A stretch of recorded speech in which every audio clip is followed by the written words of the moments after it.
नमस्कार दोस्तों, मैं राम भारद्वाज आपका स्वागत करता हूं आपकी शानदार जानदार जबरदस्त हिंदी की कक्षा में, जहां पर हम लोग विशेषण यानी एडजेक्टिव को समझने का प्रयास कर रहे हैं और उसको सीखने की कोशिश कर रहे हैं।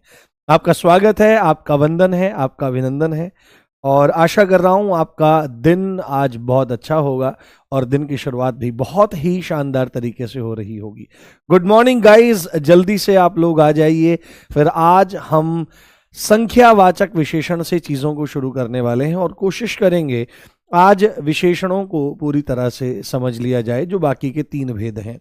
उसके उपरांत हमको प्रविशेषण समझना है। स्थान के आधार पर विशेषण के भेद, जो विधेय विशेषण और विशेष्य विशेषण है, उनको हमको देखना होगा और अंत में हम विशेषण की अवस्थाएं, मूलावस्था, उत्तरावस्था और उत्तमावस्था को देखने का प्रयास करेंगे, जिसमें आज और कल 2 कक्षाएं लग जाएंगी। कैसे हैं आप सब, एक बार मुझे बताइए और अपनी प्यारी प्यारी स्माइल से हमारी क्लास के शानदार से कमेंट बॉक्स को भर दीजिए, जिससे एक अलग ही पॉजिटिविटी आए।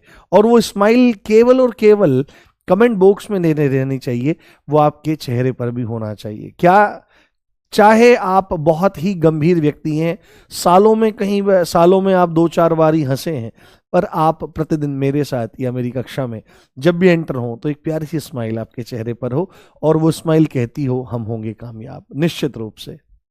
Good morning guys, good morning guys. स्वागत है, वंदन है, अभिनंदन है। हाँ देखूं, हाँ ये बात ऐसे रहना चाहिए। देखो, हमको अपने लक्ष्यों को हासिल करना है, पर रो रो के और मर के नहीं, प्रसन्न रहते हुए, मेहनत करते हुए हमको प्राप्त करना है। खूब खुश रहना है, ठीक है, बॉडी फिट रखनी है, मन को फिट रखना है, नॉलेज को एनहेंस करना है और अपने टारगेट को अचीव करना है। ये थोड़ा ही उस टारगेट के लिए मर जाना है, ठीक है, मेहनत करनी है दबा करके। ठीक है, चलिए बिना देरी करे शुरू करते हैं हमारा आज का टॉपिक। हमारा टॉपिक चल रहा है विशेषण। क्या चल रहा है? विशेषण नामक टॉपिक को हम पढ़ रहे हैं, जिसको एडजेक्टिव अंग्रेजी भाषा में कहा जाता है। एडजेक्टिव कहा जाता है अंग्रेजी भाषा में, वो आप ध्यान रखें। और आपको पता है कि हमारे द्वारा क्या पढ़ा जा रहा है? हमारे द्वारा पढ़ा जा रहा है भेद। बिल्कुल, आपकी स्माइल मेरे तक पहुंच गई है, बहुत शानदार। अब ये प्यारी प्यारी स्माइल नॉर्मली आपके मन में रहनी चाहिए और क्लास का आनंद लो, ठीक है। तो हमने कल गुणवाचक विशेषण को बहुत अच्छे से समझ लिया था। आज हम संख्यावाचक विशेषण को समझने का प्रयास करेंगे और इसी संख्यावाचक विशेषण के अंतर्गत बहुत सारे भेद उपभेद हैं, पर वो बहुत सरल हैं। जब मैं आपको सब समझाऊंगा तो आपको बहुत अच्छे से सब चीजें समझ में आ जाएंगी। बस आप धैर्य से बैठिए, देखिए, लिखिए। जब मैं पूछूंगा कि डाउट है या नहीं है, तब आपको बोलना है। इसलिए सबसे अच्छी क्लास ये होती है कि फालतू कमेंट्स ना आए और चीजों को आप देखते रहें, पढ़ते रहें। चलिए, तो दूसरा जो हमारा क्या है, दूसरा जो हमारा विशेषण है वो है संख्यावाचक विशेषण। कौन सा है मेरे बाबू?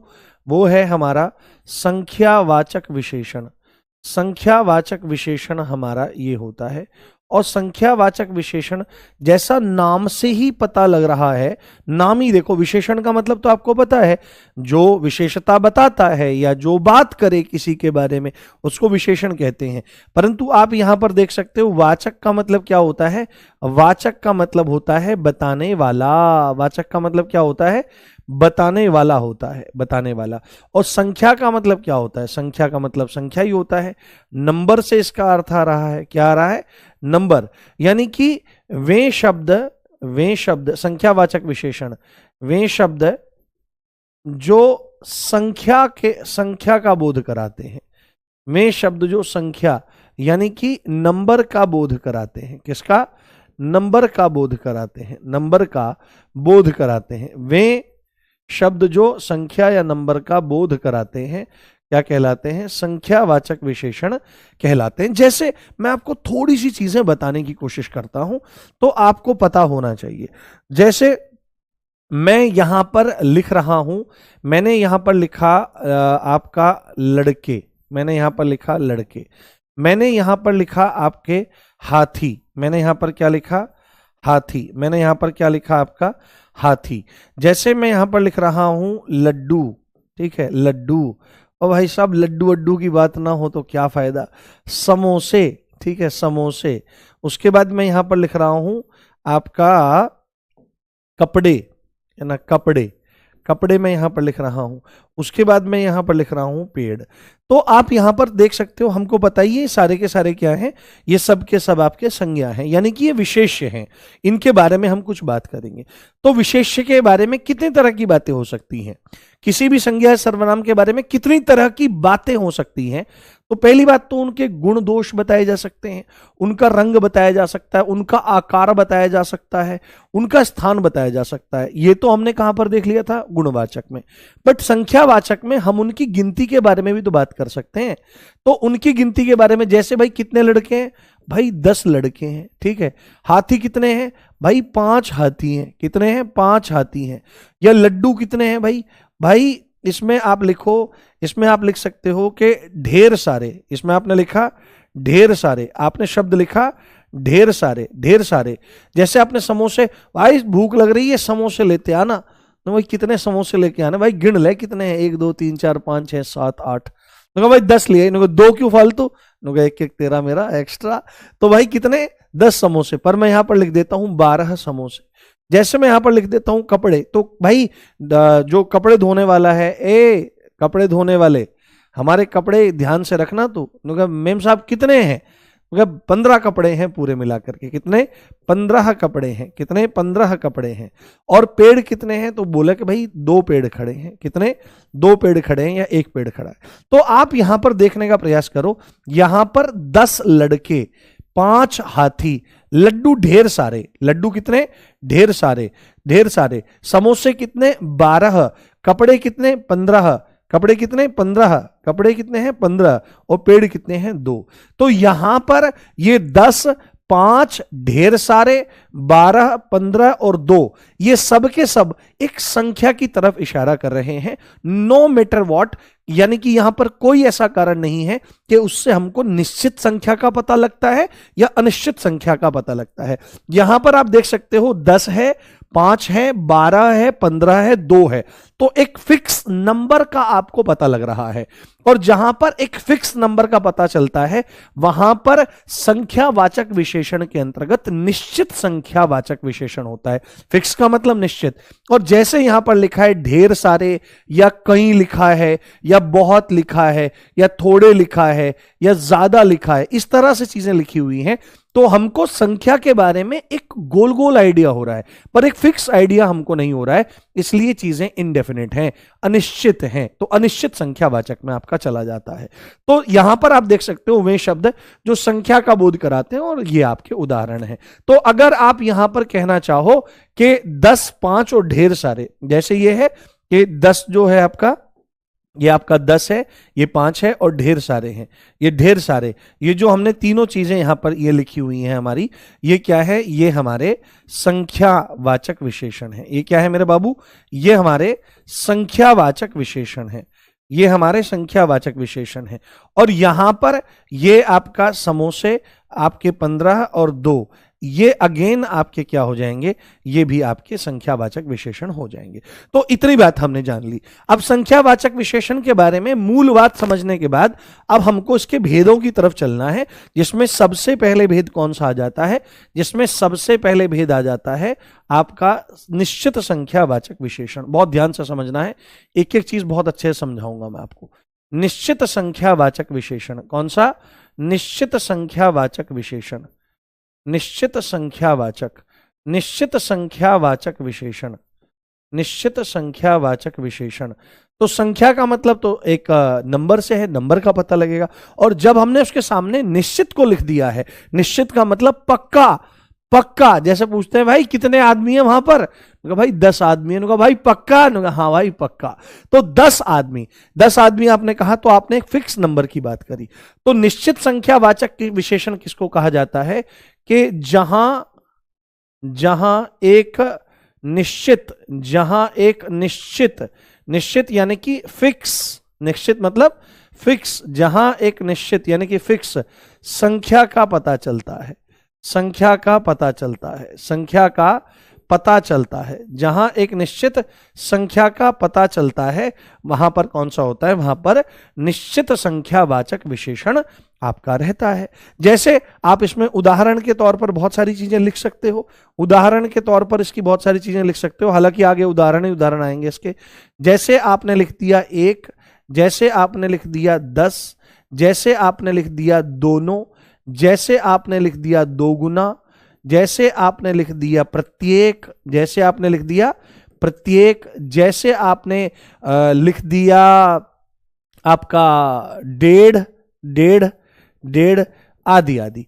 तो आप इसमें देखो, मैंने यहां पर जो एग्जाम्पल लिए हैं वो निश्चित संख्यावाचक के अंतर्गत कितने भी आएंगे उनके बारे में सारी बात कर ली है। तो 1 देखो, 1 नंबर का पता लग रहा है, 10, 10 नंबर का पता लग रहा है। जब हम कह रहे हैं दोनों, यानी कि 2 का पता लग रहा है, अब वो किस तरह से है वो आपके भेद आगे आएंगे। दोनों, 2 गुना, प्रत्येक यानी कि हर एक के बारे में बात कर, 1.5 मतलब 1.5। तो हमको क्या पता लगता है, जब हमको एक निश्चित संख्या का पता चलता है तो उसको निश्चित संख्यावाचक विशेषण कहते हैं। अब निश्चित संख्यावाचक विशेषण के अंतर्गत भी आपको पता है बहुत सारे भेद हैं, जिसमें सबसे पहले भेद आ जाता है गणनावाचक। कौन सा आ जाता है मेरे भाई, जिसमें सबसे पहले भेद आ जाता है गणनावाचक। अब बार बार ये नहीं लिखेंगे गणनावाचक, निश्चितवाचक, निश्चित संख्यावाचक विशेषण, अब सीधे सीधे चीजों को लिखने का और जानने का प्रयास करेंगे। तो यहां पर लिखा है मेरे भाई गणनावाचक। तो गणना किसको कहते हैं, गणना कहा जाता है गिनती को। किसको कहा जाता है, गिनती को। यानी कि जब हम एक्चुअल में गिनती कर रहे होते हैं, गिनती मतलब अंग्रेजी भाषा में जब हम काउंटिंग कर रहे होते हैं, तो काउंटिंग एक्चुअली में कैसे होती है, 1 2 3 4 5 6 7 इस तरह से। तो गणना मतलब जब हम काउंटिंग कर रहे होते हैं, और काउंटिंग पूर्ण अंकों में भी होती है, 1 2 3 4 5 6 7 8 एंड सो ऑन, आगे तक चीजें चली जाएंगी। और गिनती अपूर्णांकों में भी होती है, आधा, पौना, 1.5, 2.5, सवा, इस तरह से भी चीजें आपकी जाती हैं। तो गणनावाचक का मतलब है जहां पर गिनती करी जाती है, जहां गिनती की जाती है, जहां गिनती की जाती है, जहां क्या होती है, जहां गिनती की जाती है। क्या होता है मेरे बाबू, जहां गिनती की जाती है। और गिनती करने के भी आपके 2 आधार हो सकते हैं। अब गणनावाचक जो है, गणनावाचक में आपको लिखना चाहिए, आपको देखना चाहिए, गणनावाचक में आपको देखना चाहिए, पहला है पूर्णांक बोधक। क्या है बाबू, पूर्णांक बोधक, यानी कि जिससे हमको पूरी संख्या का पता लगे। पूर्णांक किसको कहते हैं, पूर्ण अंक, पूरा अंक, होल नंबर, अपने आप में पूरा नंबर होता है। आप गणित में पढ़ते होंगे पूर्णांक, आप गणित में पढ़ते होंगे अपूर्णांक। तो पूर्णांक बोधक, तो पूर्णांक बोधक में अगर हम गिनती की बात करें तो क्या आ जाएगा, जैसे हमने लिख दिया 1, जैसे हमने लिख दिया 2 3, कितना भी लिख सकते हैं, जैसे हम लिखें 5, जैसे हमने लिख दिया 7, जैसे हमने लिख दिया 12, जैसे हमने लिख दिया 16 आदि आदि। तो आप इनको देखोगे कि ये संख्यावाचक विशेषण कहीं भी आएंगे तो ये गिनती की श्रेणी में आ रहे हैं। कहीं पर आपने लिखा है जैसे 1 लड़का, 3 समोसे, 5 बंदर, 7 भालू, 12 पेड़, 16 लड़कियां, इस तरह से, ऐसे कोई भी, या व्यक्ति वस्तु कुछ भी हो सकता है।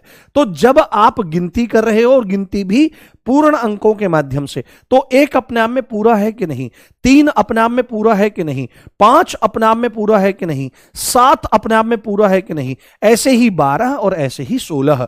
तो पूर्णांक बोधक में हम पूरी संख्याओं के माध्यम से गिनती करते हुए नजर आते हैं। पेपर में क्वेश्चन आएगा 12 जो शब्द है ये कौन सा विशेषण है, तो आप देखते ही बता देंगे कि 12 का मतलब तो ये संख्यावाचक में जा रहा है।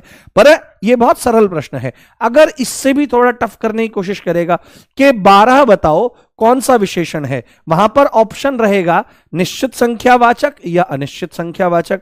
तो आप सिलेक्ट कर ले जाएंगे कि भाई ये निश्चित संख्यावाचक विशेषण है।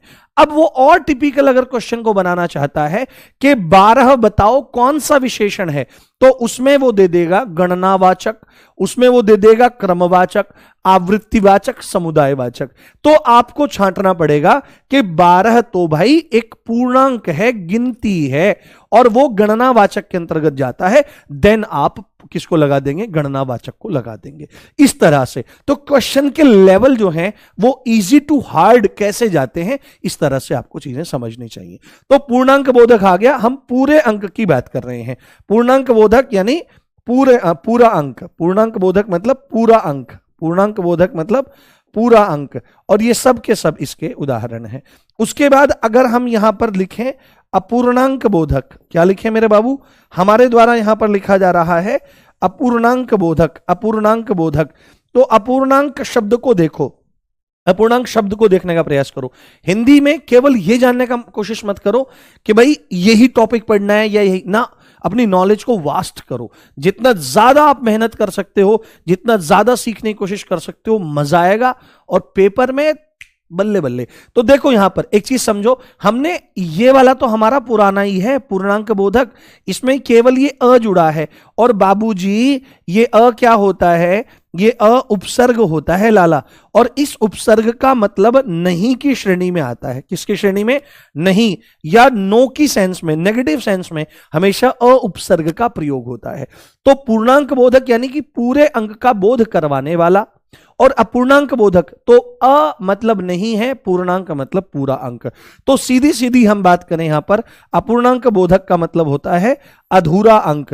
तो अधूरा अंक कैसे आपको पता लग सकता है, तो अगर हम यहां पर कहें, जैसे हमने कहा आपका आधा, जैसे हमने कहा आधा, जैसे हमने कहा पौन, जैसे हमने कहा आपका सवा, जैसे हमने कहा डेढ़, है ना, जैसे हमने कहा डेढ़, जैसे हमने कहा ढाई, ढाई को ही अढ़ाई कहा जाता है, अढ़ाई कहा जाता है, अढ़ाई कहा जाता है, आदि आदि शब्द। तो आप यहां पर देखने का प्रयास करो कि हम यहां पर एक्चुअल में क्या है। अब ये आधा क्या होता है, ये 0.5 होता है कि नहीं होता है, पौन क्या होता है 0.75 होता है कि नहीं होता है, सवा क्या होता है 1.25 होता है कि नहीं होता है, डेढ़ क्या होता है 1.5 होता है कि नहीं होता है, और ढाई या अढ़ाई क्या होता है 2.5 होता है कि नहीं होता है। तो अपूर्णांक बोधक का मतलब है अधूरा अंक रहेगा। जैसे अब आपसे कोई कहने लगे कि भाई मुझे लड्डू चाहिए, तो वो कहेगा कितने, आप कहोगे आधा। आपने क्या बोला, आधा, यानी आपने लड्डू की गिनती। अब सपोज करो मैं भी खड़ा हूं, आप भी खड़े हो, मेरा वजन है 108 किलो, आपका वजन हो सकता है 70 किलो, 80 किलो। तो मेरा वजन 108 किलो क्यों है, क्योंकि जब मुझसे पूछा जाएगा कि लड्डू कितने चाहिए, मैं कहूंगा भाई 5, मैं कहूंगा 7, मैं कहूंगा 12, और आप कहोगे क्या, लड्डू चाहिए आधा, लड्डू चाहिए सवा, लड्डू चाहिए डेढ़। भाई एक और आधा दे दे मेरे को, डेढ़ दे दे। तो आप ये चीज देखने का प्रयास कर रहे हो, हम गिनती कर रहे हैं, पर हम गिनती दोनों ही तरीके से कर सकते हैं। पूरे अंकों के माध्यम से भी कर सकते हैं और अधूरे अंकों के माध्यम से भी कर सकते हैं। तो अधूरे अंकों के माध्यम से जो गिनती होती है किसी चीज की, वो अपूर्णांक बोधक में आता है, और पूरे अंकों के माध्यम से होता है तो वह पूर्णांक बोधक में आता है। बताइए, इज दैट क्लियर, समझ में आ गया? मुझे लगता नहीं है कोई डाउट रहा होगा। हाँ बताइए, बताइए एक बार। स्माइल अगर आपके चेहरे पर आई है तो स्माइल के साथ थम्स अप करिए कि सब चीजें। बेटे पढ़ने के पहले कॉन्सेप्ट पढ़ो, क्वेश्चन वगैरह सब हो जाएंगे, पहले कॉन्सेप्ट पढ़ो। बताइए दोस्तों, इज एवरीथिंग क्लियर? बताओ। हाँ, नहीं मेरे को समोसे अच्छे लगते हैं, मैं खा लेता हूँ 1-2 महीने, पर मैं अभी यूपी पुलिस सब इंस्पेक्टर के बाद, अभी परीक्षा हो जाएगी ना 14-15 मार्च की, तो 8-9 तक बहुत व्यस्तता चल रही है। उसके बाद फिर ये वजन कम करेंगे, 108 से इसको लाएंगे 80-90 के बीच में लाएंगे। हाँ, बहुत शानदार, मजा आ गया, बहुत बढ़िया। तो ये है एक्चुअल में गणनावाचक, ये है हमारा गणनावाचक। अब हम चलते हैं दूसरे पे, जिसका नाम है क्रमवाचक। जिसका नाम क्या है बाबू? जिसका नाम है क्रमवाचक, जिसका नाम है क्रमवाचक। क्या है? बहुत शानदार, बहुत शानदार, जबरदस्त। आपकी स्माइल देख करके मुझे बहुत अच्छा लग रहा है प्यारे बंधु, और मुझे लग रहा है कि ठीक है, जो प्रयास किया जा रहा है वो बढ़िया हो रहा है। और मेरी एक रिक्वेस्ट है, आपके पास जरूर कोई ना कोई किताब होगी, आपके पास नहीं है तो किताब रखिए आप, ठीक है, या तो आपके पास जो भी किसी भी प्रकाशन की आप वो रख सकते हैं, अगर नहीं है तो आप RWA की भी किताब मंगा सकते हैं, हिंदी की किताब आती, अच्छी किताब है। ठीक है, अगर वो नहीं है तो फिर कोई भी किताब आपके पास चल जाएगी, पर लेटेस्ट उठा लाइए। और क्लास पढ़ने के बाद जब भी आपको टाइम मिले तो जो टॉपिक आपने पढ़ा है उसका रिविजन करके और क्वेश्चन कर डालिए तुरंत, जैसे ही टाइम मिले। भाई साहब आपको 70-80% याद हो जाएगा, जिंदगी में कभी भूलोगे नहीं आप। तो यहां पर देखो दूसरा है क्रमवाचक। क्या है? दूसरा है क्रमवाचक। तो क्रमवाचक देखो, पॉइंट पकड़ो तो पॉइंट से हमारा काम चल जाएगा। देखो यहां पर क्या लिखा है? वाचक। वाचक मतलब बताने वाला। वाचक मतलब क्या है बाबू? वाचक है बताने वाला। वाचक है बताने वाला। और यहां पर लिखा है क्रम। क्रम क्या होता है? क्रम कहा जाता है सीक्वेंस को। किसको कहते हैं? सीक्वेंस को, है ना। सीक्वेंस को क्रम कहा जाता है। सीरियल होता है ना, सीरियल, सीरियल कहते हैं, सीरियल या सीरियल नंबर बोलते हैं। तो जब हम क्या बोलने का प्रयास करते हैं कि भाई इन सारे टॉपिक्स को सीरियल में लगाओ, सीरियल में लगाओ। सपोज करो एक उदाहरण मैं आपको देता हूं, सपोज करो एक उदाहरण मैं देता हूं और आपसे ही पूछूंगा। उदाहरण मैं देता हूं आपको कि इस रूम में मान लिया कि आप में से मैंने कुछ बच्चों को बुलाया कि भाई बच्चे यहां आ जाओ, इतने बच्चे यहां पर आ गए, ओके आ गए, डन। मैंने कहा भाई लाइन में लग जाओ। तो सपोज करो यहां पर लाइन लगनी शुरू हुई, यहां पर ये 1, उसके बाद 2, उसके बाद 3, उसके बाद 4, उसके बाद 5, 6, 7, 8, 9, 10, मान लिया 10 बच्चे खड़े हुए हैं। और भाई साहब मैं खड़ा हूं यहां पर, मैं खड़ा हूं यहां पर, ये ठीक है, मैं खड़ा हूं यहां पर, और ये मेरा चेहरा हमेशा ऐसा रहता है, स्माइल के साथ रहता है। तो सपोज करो ये पहले नंबर पर खड़ा है, ये दूसरे पर खड़ा है, ये तीसरे पर खड़ा है, ये चौथे पर खड़ा है, ये 5वें पर, ये 7वें पर, ये 8वें पर, ये 9वें पर और ये 10वें पर। तो अब आप देखो यहां पर 10 लड़के या 10 बच्चे खड़े हुए हैं, 10 बच्चे यहां पर खड़े हुए हैं। और सपोज करो आप भी मेरे साथ में यहीं खड़े हो, ठीक है। ये तो हूं मैं, ये तो हूं मैं, और भाई साहब ये हो आप, ये हो आप, ये हो आप। तो आप कुछ उदास से लग रहे हो, क्यों? क्योंकि आज पेट ठीक से साफ नहीं हुआ, टेंशन बहुत ज्यादा है। मैं कहता हूं चल भाई तेरे को एक गेम खिलाता हूं। मैं तुमसे कहता हूं कि इस वाले बच्चे को बुलाओ, ठीक है, इस वाले बच्चे को बुलाओ। तो आप क्या कह करके बुलाओगे बताओ?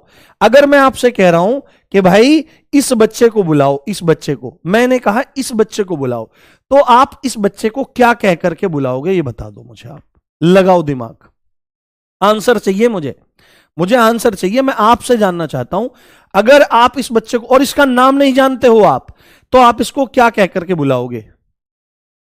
और ये कह करके नहीं बुलाना ए तुम यहां जाओ, ये कह करके नहीं बुलाना है ए तुम इधर आओ, नहीं, आपको कुछ कह करके इसको बुलाना है। क्या कह करके बुलाओगे बताओ, देखो क्या आंसर आ रहा है। हाँ, क्या कह करके बुलाओगे? हाँ, कवि का स्त्रीलिंग कवयित्री होता है। हाँ,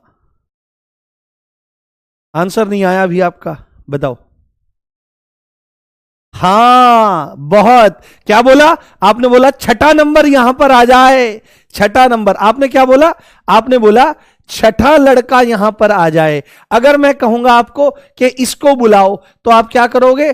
तीसरा लड़का यहां पर आ जाए। आपसे कहा जाएगा इसको बुलाओ, तो आप क्या कहोगे? 9वां लड़का यहां पर आ जाए। क्या आ जाए? 9वां लड़का यहां पर आ जाए। अगर मैं कहूंगा इसको बुलाओ, तो आप क्या कहोगे? पहला लड़का यहां पर आ जाए। तो जब कोई चीज क्रम में होती है तो उसको इस तरह बुलाया जाता है, पहला, दूसरा, तीसरा, चौथा, 5वां, छठा, 7वां, 8वां, 9वां, 10वां, 11वां, 12वां, 13वां, 24वां, 100वां, 1000वां, ठीक है, वाह लगा होता है, ठीक है, वाह लगा होता है। तो सीधी सीधी बात है, क्रमवाचक विशेषण क्या होता है? जो क्रम यानी कि सीक्वेंस का बोध कराता है, जो क्रम का बोध कराता है, जो क्या करता है मेरे भाई?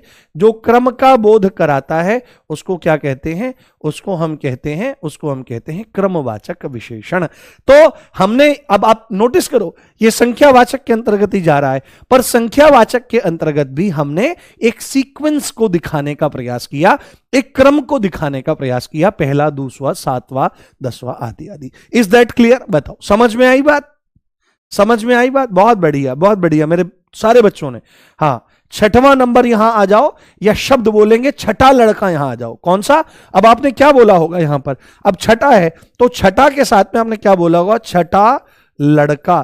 तो देखो, लड़के के बारे में आपने बात करी कि छठा, जैसे आपने बात करी नौवा लड़का, तो नौवे लड़के के बारे में नौवा बात करा। सेम ऐसे ही कि तीसरा लड़का और पहला लड़का। तो आप देखो, ये सब के सब विशेषण है, संख्यावाचक है, और संख्यावाचक में भी ये क्रम को बताने का प्रयास आपके द्वारा किया जा रहा है। ये इतना सिंपल है। क्या मुश्किल है इसमें? कुछ भी मुश्किल नहीं है, बहुत सरल है। ठीक है, बहुत सिंपल। उसके बाद हमारा अगला, अगर हम चलें जी, अगले पे चलें, कोई दिक्कत तो नहीं? देखो, अच्छा पढ़ने और पढ़ाने में समय लगता है, घास काटने और कटवाने में ज्यादा समय नहीं लगता। घास एक कक्षा में, 1.5 कक्षा में काटा जा सकता है। हाँ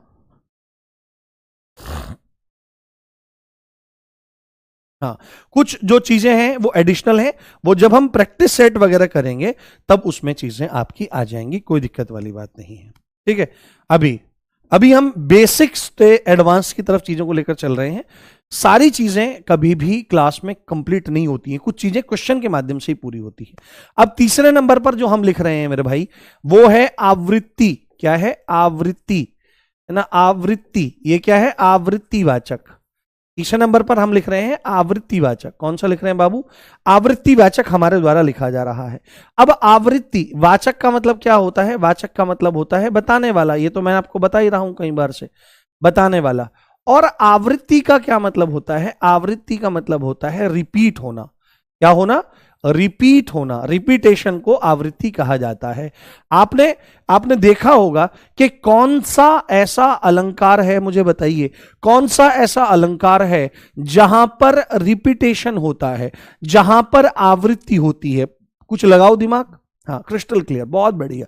कुछ बताओ मेरे भाई कि आवृत्ति कहां पर होती है, आवृत्ति कौन से अलंकार में होती है, बताना एक बार। आवृत्ति और आवृत्ति। आवृत्ति, आवृत्ति का मतलब होता है रिपीट होना। रिपीट होने को ही कहा क्या क्या कहा जाता है? बार बार आना कहा जाता है। क्या कहते हैं? इसी को बार बार आना कहा जाता है। बार बार आना कहा जाता है। तो अनुप्रास अलंकार में, बिल्कुल मेरे भाई, आंसर आ गया आपका। अनुप्रास अलंकार में क्या होता है? आवृत्ति होती है। और आपने शायद आज से पहले इस चीज को सुना हो, देखा हो। अनुप्रास जो शब्द है, अनुप्रास जो शब्द है, इसका अर्थ ही होता है आवृत्ति। अनुप्रास का मतलब होता है आवृत्ति, इसीलिए अनुप्रास में रिपीटेशन होता है, वर्णों का बार बार वो आते हैं। अब यहां पर देखो, इसका नाम है आवृत्तिवाचक, यानी कि यहां पर रिपीटेशन हमको देखना पड़ेगा। सपोज करो आप थोड़ा देखने का प्रयास करो। मेरे पास क्या है? यहां पर एक निशान लगा हुआ है और यहां पर एक निशान लगा हुआ है, और मुझे कुछ नहीं पता कि यहां पर क्या चीज है, ये निशान कितना है। ये दूरी को नाप रहा है। सपोज करो ये दूरी को नाप रहा है, दूरी को नाप रहा है। तो मैं आपके पास क्या आया? मैं आपके पास धागा लेने आया। बचपन में हम धागा लेने जाते थे, हमारे घर वाले भी मंगाते थे कि भाई इस टाइप का धागा, क्योंकि पहले जो हमारी माताजी हैं, हमारे माताजी वाली जो जनरेशन है, वो सिलाई कढ़ाई बुनाई इत्यादि घर में ही करती थी। या आप कुछ भी चीजें लेने जा रहे हो तो वो नाप करके मिलती थी। तो सपोज करो हम धागा लेने गए, तो उसने कहा कितना धागा चाहिए? नुगे भाई तुम मापो, मैं बता दूंगा तुमको। तो सपोज करो वो इसका एक रिपीटेशन लेता है, यहां से यहां तक एक रिपीटेशन लेता है। धागा है, धागे को यहां से पकड़ यहां कर नापता है। वो कहता है नहीं, मुझे ये नहीं चाहिए, इससे डबल चाहिए। आप सुनना मेरी बात।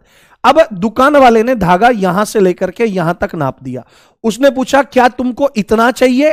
क्या तुमको इतना चाहिए? क्या तुमको इतना चाहिए? मैं कहूंगा नहीं, मेरे को इतना नहीं चाहिए, मेरे को डबल चाहिए इससे। तो डबल को वो क्या बोलेगा कि भाई अच्छा डबल चाहिए, तो डबल को क्या बोला जाएगा? या मैं बोलूंगा इससे ट्रिपल चाहिए। मुझे नहीं पता है कि क्या शब्द प्रयोग होता है हिंदी में, मैं तो इंग्लिश मीडियम स्कूल का पढ़ा हुआ बच्चा हूं, तो मैं कहूंगा डबल चाहिए। तो डबल शब्द के लिए वो क्या इस्तेमाल करेगा, वो आप बताओ। डबल शब्द के लिए वो क्या इस्तेमाल करेगा? अच्छा ये धागा इतना नहीं, इससे डबल चाहिए, तो क्या शब्द आएगा? क्या शब्द आएगा? बताना एक बार, क्या शब्द प्रयोग होगा? एक कमेंट दिख जाए मेरे को, क्या शब्द प्रयोग होगा, मैं जानना चाहता हूं आपसे। हाँ, डबल, बिल्कुल बिल्कुल मेरे भाई, बताओ शानदार। हाँ, बहुत बढ़िया, बहुत बढ़िया, बहुत बढ़िया। जैसे ही मैं कहूंगा मुझे डबल चाहिए, तो वो तुरंत क्या कहेगा, वो तुरंत कहेगा अच्छा तुम्हें इससे 2 गुना चाहिए, अच्छा तुम्हें इससे तिगुना चाहिए, अच्छा तुम्हें इससे चौगुना चाहिए, अच्छा तुम्हें इससे 5 गुना चाहिए, 5 गुना। तो जब जहां पर चीजें कैसी होती हैं, गुना, गुना का मतलब है रिपीटेशन, आवृत्ति का होना, 2 गुना, और 2 गुना के लिए ही 2 शब्द होते हैं, इसी में दूना आ जाता है और यही दुगना आ जाता है, दुगना, ये सब शब्द आ जाते हैं। तो जब हम रिपीट करते हैं चीजों को, तो फिर 2 गुना, 3 गुना, 4 गुना, 5 गुना, 8 गुना, 9 गुना, 10 गुना, 12 गुना, 20 गुना, 30 गुना, इस तरह से चीजें चलती हैं। तो रिपीटेशन जहां पर होता है, तो आप देखने का प्रयास करो, 2 गुना, तिगुना शब्द है, ये रिपीटेशन को दिखा रहा है, परंतु आप देखो यहां पर ये संख्या के बारे में भी जिक्र कर रहा है। 2, 3, 4, 5, 6, 7 गुना, गुना। तो आपको ये बात समझ में आ गई होगी कि आवृत्ति, तो वे शब्द जो आवृत्ति को बताते हैं, वे शब्द जो आवृत्ति का बोध कराते हैं, जो क्या करते हैं मेरे भाई, जो आवृत्ति का बोध कराते हैं, जो क्या करते हैं, जो आवृत्ति का बोध कराते हैं, जो आवृत्ति का बोध कराते हैं, उनको क्या कहते हैं, उनको आवृत्ति बोधक कहा जाता है, आवृत्ति बोधक कहा जाता है। तो आवृत्ति बोधक को आपने जान लिया, देखने का प्रयास कर लिया। उदाहरण है ना, उदाहरण नहीं, ये इसको ऐसे ही लिखना चाहिए, इसको ऐसे ही, क्योंकि ये तो शब्द ही है। यहां पर मैंने उदाहरण लिखा है क्या, हाँ, ये तो समझाने के लिए था, पर मूल चीज आपकी आ गई, पहला और तीसरा वगैरह आपको समझ में आ गया होगा। ठीक है, अब यहां इसको समझने के बाद हमने क्रमवाचक को समझा, आवृत्तिवाचक को समझा। चौथे नंबर पर हमारा आ जाता है, द 4th नंबर इज समुदायवाचक। कौन सा आ जाता है, समुदायवाचक। समुदायवाचक, और वाचक का मतलब बताने वाला, और इसमें लिखा है समुदाय, समुदाय, समुदाय। समुदाय क्या होता है, समुदाय को ही समूह कहा जाता है, इसी को ग्रुप कहा जाता है। यानी कि जब हम ग्रुप के माध्यम से क्या कर रहे हैं, संख्या का बोध करवा रहे हैं, है ना, या संख्या का प्रयोग ग्रुप में कर रहे हैं। ठीक है, तो जैसे आप सपोज करो, जैसे आप सपोज करो, उदाहरण मैं आपको देता हूं, उदाहरण में देता हूं, आंसर आपसे ही निकलवाऊंगा, आंसर आपसे निकलवाने की कोशिश करूंगा। सपोज करो ये आप खड़े हो, ठीक है, ये कौन खड़े हो, ये आप खड़े हो, और अब पढ़ते पढ़ते, थोड़ा सीखते सीखते आपको अच्छा लगने लगा है, अच्छा लगने लगा है। अब आपको लग रहा है कि आपको बहुत बढ़िया समझ में आ रहा है, आपका यूपी पुलिस में नंबर आ जाएगा। बट यहां पर क्या चीज है, यहां पर अभी ये लड़के और खड़े हैं और इनको समझ में नहीं आ रहा है कि यूपी पुलिस कांस्टेबल की तैयारी कहां करें, कैसे करें, कुछ भी समझ में नहीं आ रहा। तो अब आप इनको कैसे बुलाओगे, मुझे बात बताओ।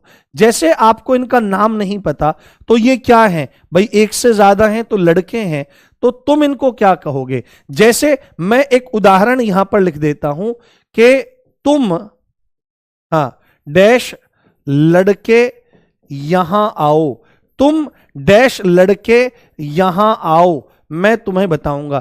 इस स्थान पर स्पेसिफिक क्या भरा जाएगा वो मुझे चाहिए।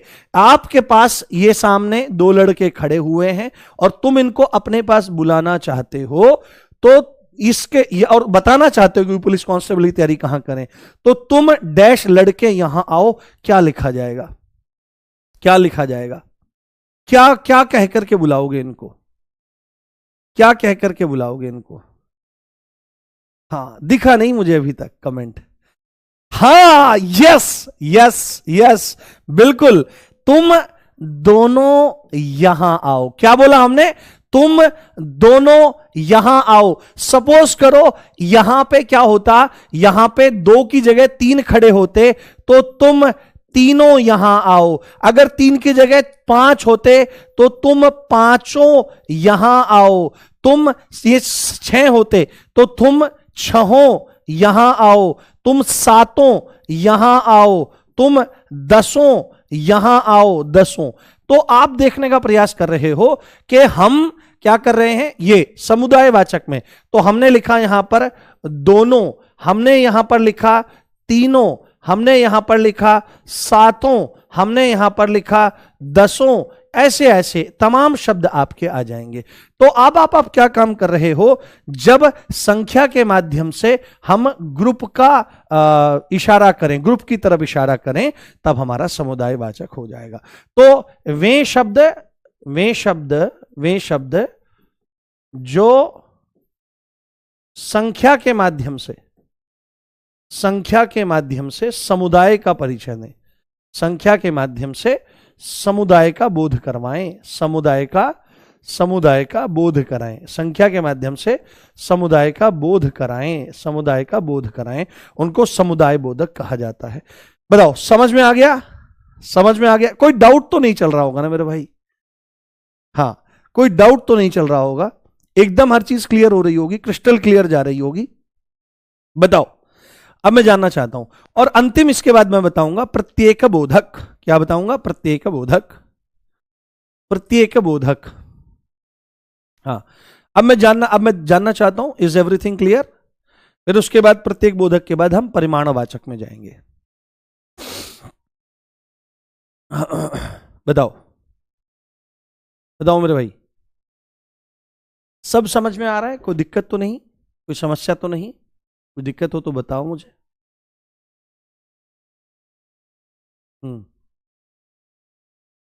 बताइए। हाँ बिल्कुल, लाखों भी हो जाएगा, हजारों भी हो जाएगा, वो गिनती टाइप में जाएगा। बहुत बढ़िया, शानदार, बहुत बढ़िया मेरे भाई, बहुत शानदार, बहुत शानदार। अगला प्रश्न, अगला हमारा टॉपिक है, अगला हमारा है कौन सा? प्रत्येक बोधक। क्या है मेरे भाई? प्रत्येक बोधक। तो बोधक का मतलब क्या होता है? वाचक का मतलब बताने वाला, बोधक का मतलब बोध कराने वाला। बोधक का मतलब क्या होता है? बोध कराने वाला। बोध को ही क्या कहते हैं? पता, है ना? पता, बोध कराने वाला, पता बताने वाला, है ना? उसके बारे में जानकारी देने वाला। और प्रत्येक का मतलब क्या होता है? अगर आप प्रत्येक में संधि विच्छेद करोगे तो क्या आ जाएगा? प्रति धन एक हो जाएगा, यण संधि का उदाहरण है। तो प्रति एक को क्या कहा जाता है? प्रति एक को ही हर एक कहा जाता है ना? हर एक कहा जाता है, हर एक, या एक एक की श्रेणी में आपका चला जाएगा। तो सीधे ही, इसमें कुछ ज्यादा विशेष नहीं है, इसमें इतना ही है जितना मैंने लिख दिया है, इसमें इतना ही है जितना मैंने लिख दिया है। जैसे आप सपोज करो यहां पर कि ये एक रूम है। ये क्या है? ये एक रूम है, और इस रूम में बहुत सारे बच्चे हैं, ये क्लासरूम है। सपोज करो ये क्लासरूम है, ठीक है, ये क्लासरूम है, इसमें बहुत सारे बच्चे हैं, बैठ करके अपना पढ़ रहे हैं। अब क्या हुआ कि आप में से जो खड़ूस मास्टर है कोई, वो क्लास के बाहर खड़ा हो गया, इनमें से, इसमें से क्या हुआ? इसमें से किसी ने गड़बड़ कर दी। ये मास्टर जी हैं, और ये मुस्कुरा तो रहे हैं पर बुद्धि खराब इनकी हुई पड़ी है। तो अगर इस रूम से हर एक बच्चे को बाहर निकालना है, तो ये क्या कह करके बुलाएगा? ये क्या कहेगा? जैसे उदाहरण एक वाक्य के माध्यम से, कि कक्षा में से, अब पूरी कक्षा खाली करवानी है, जो टीचर है वो बाहर खड़ा हुआ है, कक्षा में से ये डैश बच्चा बाहर आ जाए, बच्चा बाहर आ जाए। टीचर बाहर है, क्लास में बहुत सारे बच्चे हैं, और टीचर चाहता है पूरी क्लास खाली हो जाए, तो टीचर किस शब्द का प्रयोग करेगा कि कक्षा में से डैश बच्चा बाहर आ जाए? क्या बोलेगा वो? बताओ मुझे, क्या शब्द बोलेगा वो? क्या शब्द वो बोल सकता है पूरी क्लास को खाली कराने के लिए? वो नाम लेकर के तो बुलाएगा नहीं कि राम, सतबीर, राजू, रीमा, रश्मि, प्रियंका, टिंकी, ये सब बाहर आ जाए, ऐसे थोड़ी बुलाएगा। वो क्या शब्द का प्रयोग करेगा? वो शब्द का जो प्रयोग करेगा, बहुत बढ़िया मेरे भाई, बहुत बढ़िया, वो यहां पर 3 शब्दों का प्रयोग कर सकता है। इस स्थान पर 3 शब्दों का प्रयोग, या तो वो कहेगा कि कक्षा में से प्रत्येक बच्चा बाहर आ जाए, या वो बोलेगा कक्षा में से हर एक बच्चा बाहर आ जाए, या वो बोलेगा कक्षा में से एक एक बच्चा बाहर आ जाए, तो बाबूजी ये प्रत्येक, हर एक और एक एक, यही आपके प्रत्येक बोधक में आ जाते हैं। जो हर एक का बोध करवाए, जो प्रत्येक का बोध कराने की सेंस में जाए, उसको प्रत्येक बोधक कहते हैं। जो शब्द प्रत्येक का बोध कराए, प्रत्येक का बोध कराए, प्रत्येक का बोध कराए, प्रत्येक का बोध कराए, प्रत्येक का बोध कराए, वह क्या होता है? प्रत्येक बोधक होता है। अब मुझे लगता नहीं है कि संख्यावाचक के अंतर्गत निश्चित संख्यावाचक में आपको किसी भी तरह की कोई दिक्कत होनी चाहिए, क्योंकि हमने एग्जाम्पल्स के माध्यम से बहुत शानदार ढंग से चीजों को समझने का प्रयास किया है। हाँ, बहुत बढ़िया मेरे भाई, वाह, सैल्यूट है आपकी मेहनत को। इतने प्यारे बच्चे हो सकते हैं, मैं सोच नहीं रहा था। मैं सोच रहा था कि भाई मेरे को परेशान ही करेंगे, बट मेरे को परेशान नहीं, मुझ पर अपने प्यार की बारिश कर रहे हो आप लोग। अब देखो यहां पर, जहां पर हमने शुरू किया था निश्चित, ये संख्यावाचक में निश्चित, तो आप देख लो, चाहे कहीं भी गणनावाचक में एक फिक्स नंबर की बात करी, चाहे किसी भी तरह करी, क्रमवाचक में एक फिक्स नंबर की बात करी, चाहे कैसे करी, आवृत्ति बोधक में हमने फिक्स नंबर की बात करी, चाहे कैसे करी, समुदाय बोधक में भी और प्रत्येक बोधक में भी। अब यहां पर हमारा दूसरा आ जाता है कौन सा? अनिश्चित संख्यावाचक। क्या आ जाता है मेरे भाई? ये दूसरा भेद आ जाता है, जहां पर अनिश्चित संख्यावाचक क्या आ जाता है? अनिश्चित संख्यावाचक, अनिश्चित संख्यावाचक विशेषण, अनिश्चित संख्यावाचक विशेषण, अनिश्चित संख्यावाचक विशेषण हमारा यहां पर आ गया, और हमने इसको देखने का, समझने का प्रयास किया। तो अनिश्चित, अनिश्चित यानी कि निश्चित नहीं है जो, निश्चित नहीं है जो, निश्चित नहीं है जो, निश्चित नहीं है जो, है ना, जो फिक्स नहीं है, जो क्या है? जो फिक्स नहीं है, जो फिक्स नहीं है, जो फिक्स नहीं है, उसी को आपका क्या कहते हैं? अनिश्चित कहते हैं। तो यहां पर सीधे सीधे लिखिए, वे शब्द जो ठीक ठीक, जो ठीक ठीक या सटीक संख्या का, सटीक संख्या का, जो ठीक ठीक या सटीक संख्या का बोध नहीं कराते हैं, बोध नहीं कराते हैं, बोध नहीं कराते हैं, बोध नहीं कराते हैं, जिनसे पता ही नहीं लगता है। जैसे हम यहां पर लिखें, उदाहरण के तौर पर, उदाहरण के तौर पर हम लिखें, जैसे हमने यहां पर लिखा कई, जैसे हमने लिखा यहां पर ढेर, ढेर शब्द आ जाएगा, या ढेरों शब्द आ जाएगा, ढेरों, या हमने लिखा यहां पर ढेर सारे, क्या लिखा? ढेर सारे। हमने यहां पर लिखा बहुत, है ना, बहुत सारे, बहुत सारे, ऐसे ऐसे शब्द हम यहां पर लिखने का, जानने का प्रयास करें। जैसे कई लड़के, तो कई लड़के जब शब्द हमारे सामने आया, तो कई से हम क्या लगाएं? हमको कोई ठीक से नंबर का पता तो थोड़े लग रहा है, तो कई से हमको कुछ भी पता नहीं लग रहा है। जैसे इसमें हमने लिखा सभी, जैसे हमने इसमें लिखा अनेक, जैसे हमने इसमें शब्द लिखा सभी, जैसे हमने इसमें शब्द लिखा अनेक, जैसे हम इसमें सारे लिख सकते हैं, सारे, सारे। तो आदि आदि शब्द क्या हो जाएंगे? ये शब्द हमारे अनिश्चित संख्यावाचक में आ जाएंगे। जैसे हम इनके उदाहरण देखते हैं, हम इनको प्रैक्टिकल यूज करके देखते हैं, हम इनको प्रैक्टिकल यूज करके देखते हैं। जैसे हमने यहां पर लिखा कई, जैसे हमने यहां पर लिखा ढेर, ढेरों, ढेरों लिख दिया, ढेरों। जैसे हमने यहां पर लिख दिया अनेक, जैसे हमने यहां पर लिख दिया सभी, जैसे हम यहां पर लिख देते हैं आपका, जैसे हम यहां पर लिख देते हैं आपका सारे, ठीक है, ये सारे। तो आप यहां पर देखने का प्रयास करो, मैं इनके सामने, ये तो विशेष, ये तो हमारे क्या आ गए? ये तो हमारे विशेषण आ गए। हम यहां पर विशेष लेने का प्रयास करते हैं।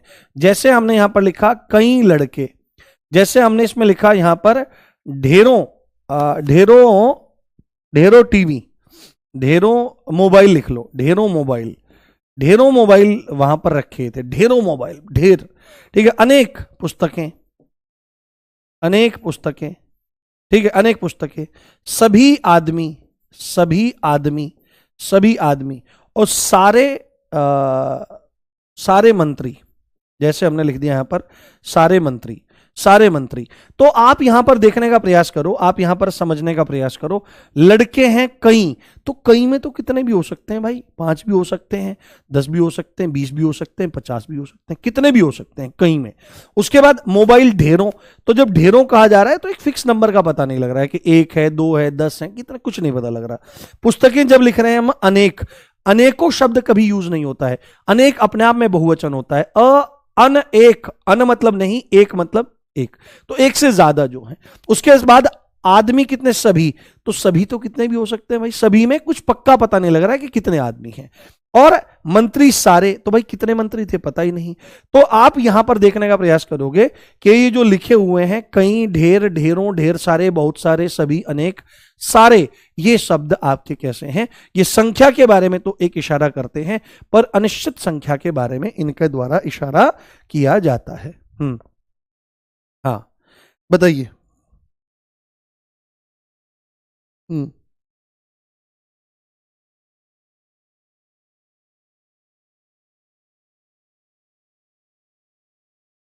हम्म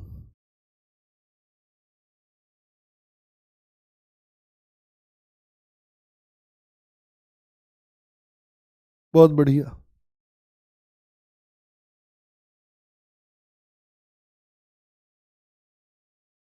समझ में आ गया, बताइए। यहां तक क्लियर है? यहां तक, हाँ। हाँ, कुछ इत्यादि भी आ जाएगा, कुछ, कुछ इत्यादि, ये भी शब्द आ जाएंगे, कुछ, कुछ भी आ जाएगा।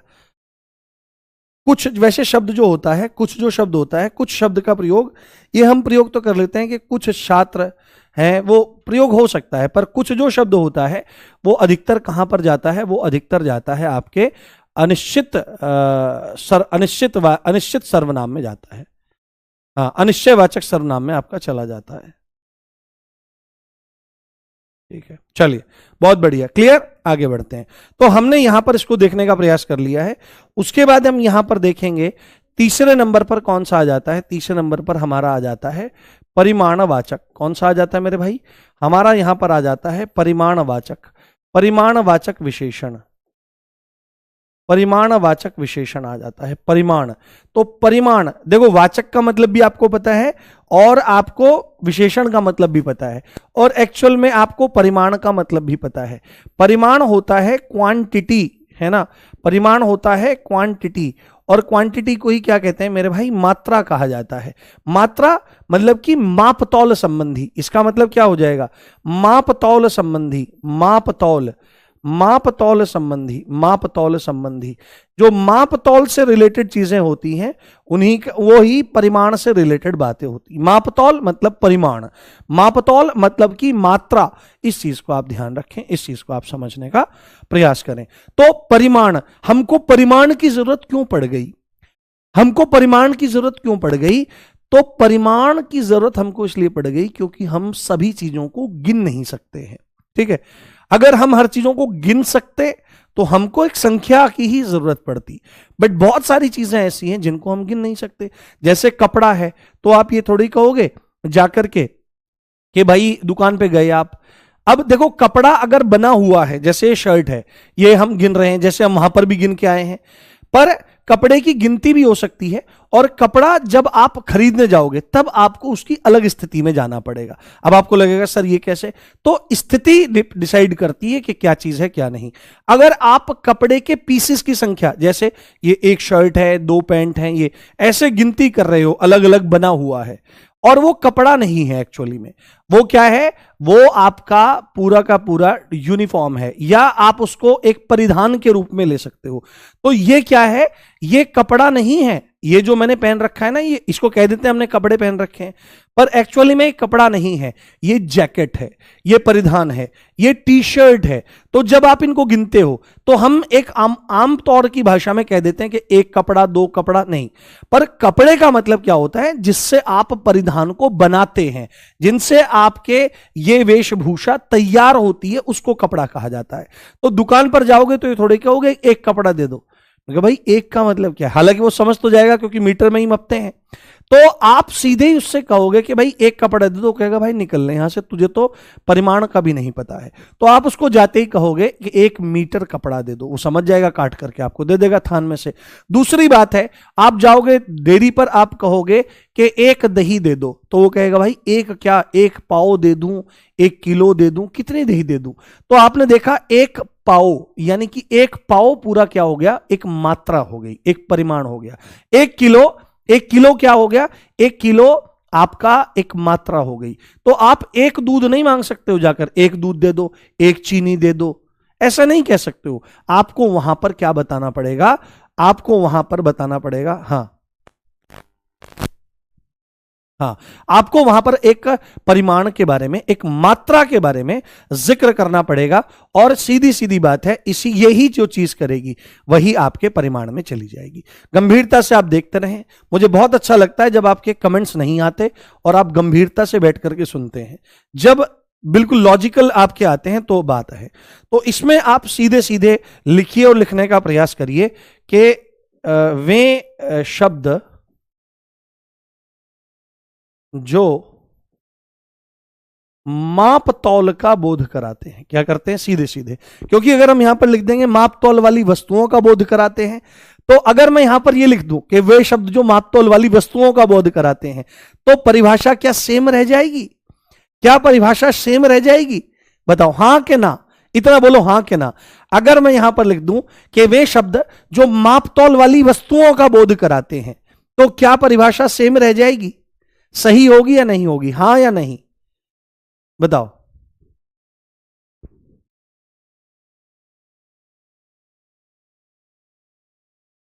अच्छा, खेत में पानी लगा, पढ़ते रहो मेरे भाई। बताओ हां या ना? नो। क्यों? क्योंकि ऐसा बोलते ही माप तौल वाली वस्तुओं का बोध कराते हैं, ये ट्रांसफर हो जाएगा संज्ञा में, बोध कराते हैं, नाम का बोध कराते हैं। तो वे शब्द जो माप तोल का बोध कराते हैं, किसका? माप तोल का बोध कराते हैं। बहुत गंभीरता से चीजों को देखना चाहिए। कराते हैं, उनको हम क्या कहते हैं? उनको हम परिमाणवाचक विशेषण कहते हैं। जैसे हम यहां पर उदाहरण लेते हैं मेरे भाई, जैसे हम यहां पर उदाहरण लेते हैं, तो उदाहरण में जैसे हमने यहां पर लिख दिया जल, जैसे हमने यहां पर लिख दिया जल, जैसे हमने यहां पर लिख दिया दूध, जैसे हमने यहां पर लिख दिया कपड़ा, ठीक है, जैसे हमने यहां पर लिख दिया दूध, जैसे हमने यहां पर लिख दिया जल और कपड़ा। तो जैसे किसी ने, आप किसी के घर जाते हो, दोस्त के घर जाते हो, तो कहते हो यार पानी लाना, भाई कितना लाऊं यार, थोड़ा सा ले यार। आपने क्या बोला? थोड़ा सा, थोड़ा जल। आपने क्या बोला? थोड़ा जल। तो ये थोड़ा जो हुआ, ये इस जल की क्वांटिटी के बारे में बात कर रहा है। थोड़ा यार, ज्यादा सा ले आ। आपने क्या बोला? आप यहां पर ये बोल सकते हो थोड़ा, या आप यहां पर कह सकते हो थोड़ा सा ले आ, या आप कह दो यार प्यास बहुत लग रही है, ज्यादा सा ले आ। कितना लिया? ज्यादा सा। तो ये सारी की सारी चीजें जल की क्वांटिटी के बारे में बात कर रही हैं। किसकी? क्वांटिटी के बारे में बात कर रही है। जैसे दूध के बारे में, तो दूध की क्वांटिटी क्या होगी भाई? 1 लीटर दूध। आपको क्या बोलना पड़ेगा? 1 लीटर। तो 1 लीटर जो शब्द है वो दूध की क्वांटिटी के बारे में बात कर रहा है। और अगर आप कहोगे कपड़ा, तो यहां पर आपको बोलना पड़ेगा 10 मीटर कपड़ा। 10 मीटर कपड़ा। अब यहां पर आपको इस चीज का भ्रम पालने की बिल्कुल जरूरत नहीं है मेरे भाई कि सर यहां पर भी तो 1 आ रहा है, यहां पर भी तो 10 आ रहा है। यहां पर एक स्वतंत्र नहीं है, यहां पर जो 1 आ रहा है वो इस लीटर के लिए आ रहा है, वो इस लीटर के लिए आ रहा है, और ये दोनों मिलकर के इसके लिए प्रयोग हो रहे हैं, इसलिए ये परिमाण को बता रहा है मेरे भाई। 1 लीटर मिलकर के है, अलग अलग नहीं है। तो ऐसा भ्रम कोई ना पाले कि संख्या तो सर यहां पर भी दिख रही है, तो ये नहीं है। ठीक है, ये ध्यान रखें। तो ये आपके परिमाण में आ जाएंगे, ये आपके परिमाणवाचक विशेषण कहलाएंगे। Is that clear? हाँ, सारा दूध, बिल्कुल, हाँ सारा दूध बिल्कुल आ जाएगा। तो यहां तक आपको चीजें बताने के बाद अब आज पूरा नहीं हो पाएगा, कल इसको फिर आगे कंटिन्यू करेंगे, और कल हमारा सारा का सारा जितना भी कॉन्सेप्ट रहेगा वो कल हम जानने का प्रयास करेंगे। यहां तक चीजें आपको समझ में आ गई? मुझे बताइए, क्योंकि इसको शुरू करेंगे तो फिर पूरा नहीं हो पाएगा, फिर अगली कक्षा में दिक्कत हो जाएगी। बताइए, इज एवरीथिंग क्लियर? समझ में आ गया आपको सब चीज? कोई डाउट, कोई समस्या, कोई दिक्कत तो नहीं?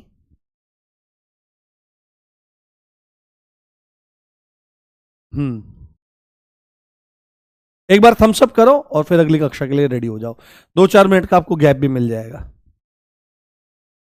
हाँ, आज जितनी चीजें पढ़ी हैं क्वेश्चन लगाना जाकर के, और प्यारी सी स्माइल करते हुए क्लास में आओ, प्यारी सी स्माइल करते रहो, प्रसन्न रहो, आपका निश्चित कल्याण होगा। इस बात का आप ध्यान रखिएगा। जिस दिन आप परीक्षा में बैठेंगे उस दिन आप बताना कि आपको दिक्कत आई कि नहीं आई। बस आपके लिए एक शर्त है, रोज लाइव उपस्थित होना है। अगर किसी कारण से नहीं हो सकते हो तो आप कभी कभार की छूट है, कभी कभी देख सकते हो। हालांकि मैं आपको दंड क्या दूंगा, इसका दंड यह होगा कि आपकी क्लासेस छूट सकती हैं, उनका बैकलॉग तैयार हो सकता है, और बैकलॉग तैयार होने के बाद आपकी उस सारी तैयारी पर पानी फिर सकता है। तो 32,000 प्लस वैकेंसी में एक सीट इस बार हमारी है। ये बात मान लो, ये मानो कि सिलेक्शन हो गया, ये मान करके चलना है कि सिलेक्शन हो गया है। बस अपना काम बेहतर ढंग से करते जाना है ना। चलिए मिलते हैं कल अगली कक्षा में और यहीं से कंटिन्यू करेंगे इसके जो भेद हैं, अनिश्चित निश्चित परिमाणवाचक और अनिश्चित परिमाणवाचक। देन हम सार्वनामिक को एक्सप्लेन करेंगे। देन हम प्रविशेषण को, विधेय विशेषण को। कल थोड़ी सी तीव्रता हमारे द्वारा बरती जाएगी क्योंकि कल इसको हम कंप्लीट करेंगे हर हाल में। ठीक है, धन्यवाद। जय हिंद, जय Bharat, love you all guys.